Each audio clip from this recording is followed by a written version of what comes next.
All right, folks. We're going to call this Marv moment number, I believe number 5 or 6. Whichever one. I'm going to just say 5 just to be safe. Marv moment number 5. I know it's crazy how I don't keep up with this shit. But it's some things I need to talk about. You know what I mean? And I'm going to start just doing Marv moments any way I possibly can, man. Forget all that setting up a camera, sitting on the couch and stuff. Because I got so much stuff I be needing to say. And sometimes the best time for me to do it is in my car. So, regardless, here we go. So this week, it was a good event with Dylann Roof being sentenced to death. You know what I mean? The murdering of his hate crime against 9 African American people in the church. You know what I mean? And he was very unapologetic about it. The court system tried to save this man. They tried to test him to see if he was, psychologically stable. He told them he was. He represented himself. He didn't go through the trouble of taking a public defender or hiring a lawyer, nothing. He just wanted us to fully understand that he meant what he did. You know what I mean? Let's see if this helps somebody. It helps somebody. And I just find it crazy how everybody's upset about the outcome. You know what I mean? As far as like, oh my goodness, oh man, no, this is terrible, yada yada yada, and you know what I mean? It's different outcomes of it, or people, they're outraged about it. But some people feel like the government shouldn't have the authority to kill people. Some people feel like, you know what I mean, he gets to sit on death row now for 25 years, I believe it is, and he gets the opportunity to redeem himself and get himself off of death row. And things of that nature. But the fact of the matter is, this man killed 9 people. You feel me? So if the judicial system can somehow try and save him during his court proceedings, when that 25 years is up, you know what I mean, we see that he ended up getting pardoned from his death penalty, but still has to spend the rest of his life in jail. You know what I mean? Either way, it's a win if you ask me. He doesn't need to be free in no way, shape, or form. He doesn't need to be anything because this man is a monster. He's a super predator.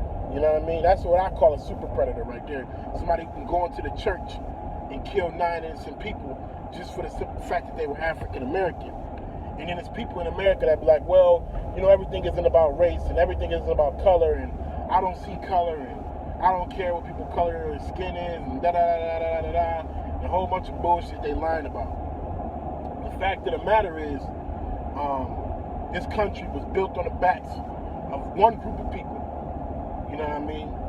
And those group of people still have not been acknowledged in any way, shape, or form. This country continues to put laws in place to make sure they keep the poor and disenfranchised people under the sail. They got their foot on the necks of the poor and disenfranchised people. And somehow middle of America think they a part of the elite class, and they not. They not a part. You're not a part of the elite class, man. You don't make the decisions. It ain't the president, ain't the person who's making the decisions. You know what I mean? It's the people that pay for the president to get in office. Obama did his farewell speech, and I saw mixed reviews. A bunch of people saying farewell, and a bunch of people saying we'll miss you. You did great. You know what I mean? But for the people that say he did great, he did do some progressive things. None for black people, let's just be honest. He didn't do much for black people. But that's his job, is to take care of all of America. But it seemed like America just refuses to take care of the one group of people that they've been shitting on since the beginning of America. You know what I mean? Slavery is older than America is. I need y'all to fully understand that slavery is older than America. So for America to sit here and act like slavery didn't build the wealth of this entire country, it's people it's families that still have wealth due to slavery. And the fact that we sit here and we're not even asking for y'all to treat us better than nobody, we asking for us to be treated equally. We can't get that. So then it's a group of us that's branching out like, all right, well, fuck it. They don't want to treat us evenly. Fuck it. We're going to go ahead and cut our little piece of pie off this little system, work within the confines of the American structure, and we're going to do our own little thing. And the moment we do that, they start painting all the people that's the voices for that movement as bad people, as divisive people. Are there divisive people? Absolutely. Do certain people say divisive things? Absolutely. I don't agree with everything that everybody says. I don't agree with everything Dr. Umar says, but he has great points. I don't agree with everything that the Honorable Minister Farrakhan say, but he has great points. I don't agree with everything Dr. Boyce Watkins say, but he has great points. You see what I'm saying? All of them you need to be able to take something from, and that can progress the African American community as a whole. Because at the end of the day, we're not prospering in America. I hate when people say, if you don't like it, leave. Motherfucker, we was here first. The indigenous people was here first and foremost. But motherfucker, we didn't volunteer to come here. That's the first mistake that everybody makes. You see what I'm saying? We can't trace our roots back to go back home because we don't know where the hell we came from. And the reason why I know this is a fact is because I've been trying to trace my family roots, and I gotta go sit with my uncle just to figure out who the hell my family is once we get into the slavery years. So I hate when people say, if you don't like it, go back to where you came from. Bitch, we don't know where we came from. I guarantee you, most of you motherfuckers can easily trace back your roots. Your great-grandmother probably was in your homeland. Your great-grandmother. You see what I'm saying? My grandmother's great-grandmother was in slavery. Your grandmother's great-grandmother was in her homeland. So when we got on the ships, they didn't tell us where we came from. We didn't read American English, so we didn't know how to document our shit in American English form. So we don't know where the fuck we came from. You know how hard it is to figure that shit out when most of your family is fucking dead? Or they weren't told this information because we was too busy trying to survive in this place that y'all call Make America Great Again? When the fuck was America great for everybody? At what point? In the 60s, blacks was getting their backs broken in. In the 40s and 50s, the Italians, the Irish was getting shitted on. So please tell me, at what point was America great again? Because before Barack Obama, America was bad too. We was damn near in the motherfucking recession and damn near in the depression. So I need somebody to explain to me, what the fuck does make America great again? When was it great? For who? When was America ever great for all people? There's always a point in time where a big group of people was getting shitted on by America. So with Obama coming out of office, he did some progressive things. Yes, he did. But at the end of the day, the lost in the sauce people remains the African American community because once again, ain't shit come out of it for us. He gave reparations to the Japanese because they was in concentration camps for 2 measly ass years. We can't even get a motherfucking apology for being in slavery for over 300 years. Then we had to deal with segregation. Then we had to deal with the prison laws. And we can't even get a fucking apology. And I don't want the apology. I'm just basically trying to paint the picture for y'all that this shit is terrible. This is how America looks at us. They don't give a fuck about my people. On a day-to-day basis, am I able to wake up, go to work, make a living, provide for my family? Yes. But on the grand scheme of things, they are putting their foots on our necks. They will not acknowledge what they've done. They won't. They refuse to give reparations to black people because they know what that would do. They don't want to do shit. And I guarantee you, they can trace back every slave owner. But they can't trace us back to where the fuck we came from. Because once we got on that boat, it was all hell breaks loose at that point. They were selling our uncles. They were selling our aunties. They sold our mothers from our fathers. Like, come on, man, this shit is crazy. This shit is crazy. But at the end of the day, I wanted to talk about Dylann Roof, but I done went off on a tangent. If y'all listen to Politicking with Marv and Yaya, new episode out right now. If y'all listen to Politicking with Marv and Yaya, you know sometimes I tend to do that. But let me get back to Dylann Roof, the whole scenario. You know what I mean? It's crazy how we celebrating this. You know what I mean? Like, this is what should not have happened. Like, this is what should have happened.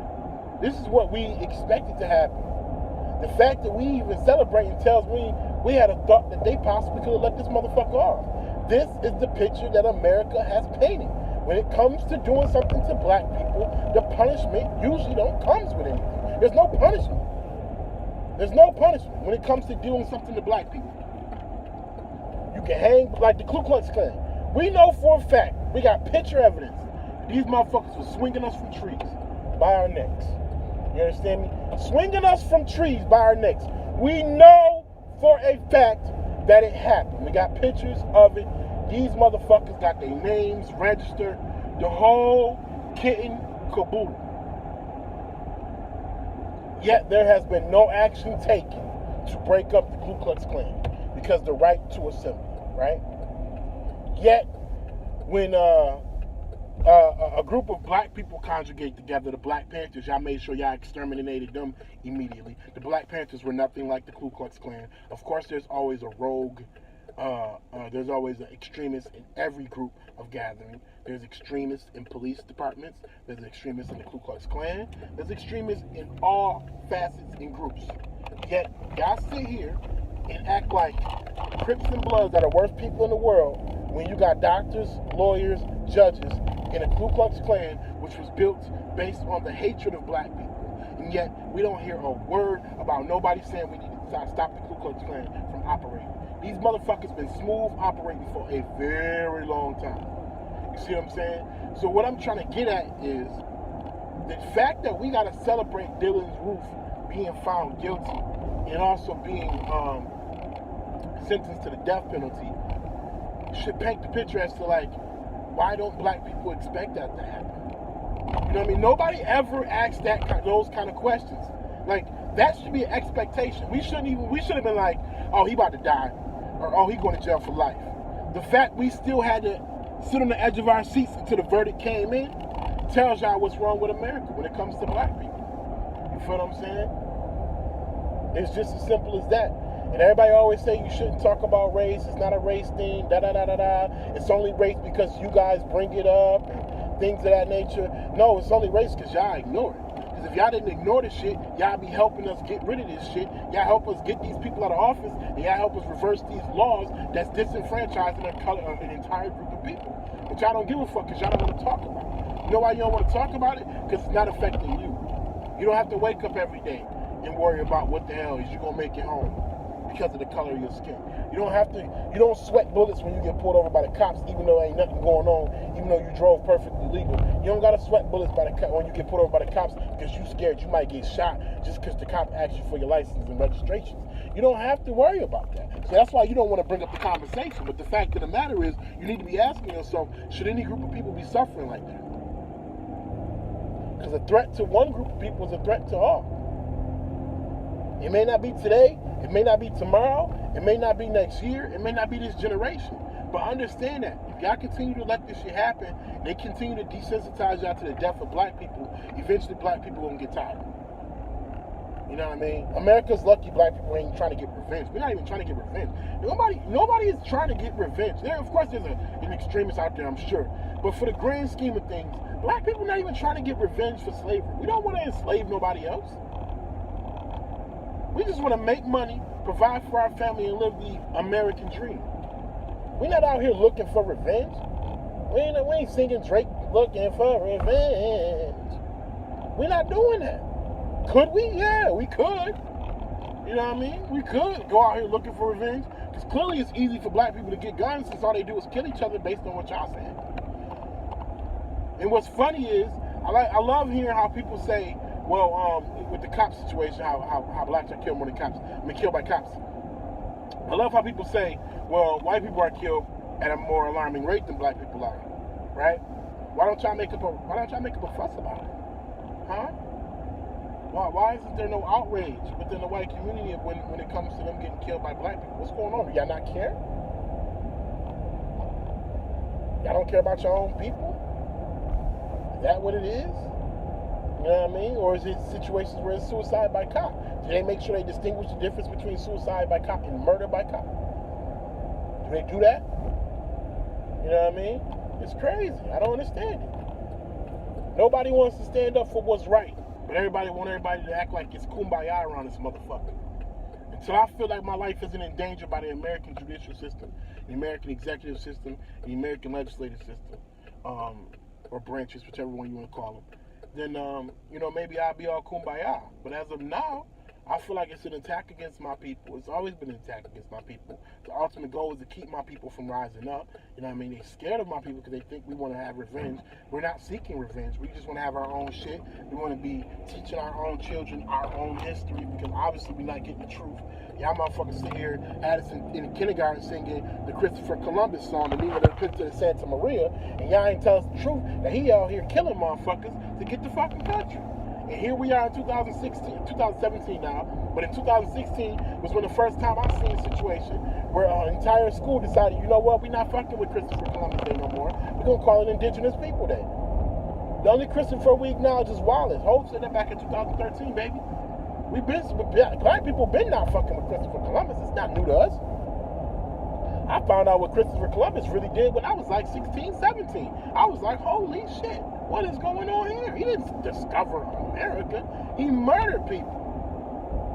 And we gave him a whole fucking day to celebrate, which is crazy to me. But you know, it is what it is. This is the type of shit America does. You know what I mean? So, it is what it is. Dylann Roof is going to die in jail, whether he gets murdered or executed. I don't want to say murder because he deserves it. Whether he get executed or whether he die of old age, he's dying in jail. You know what I mean?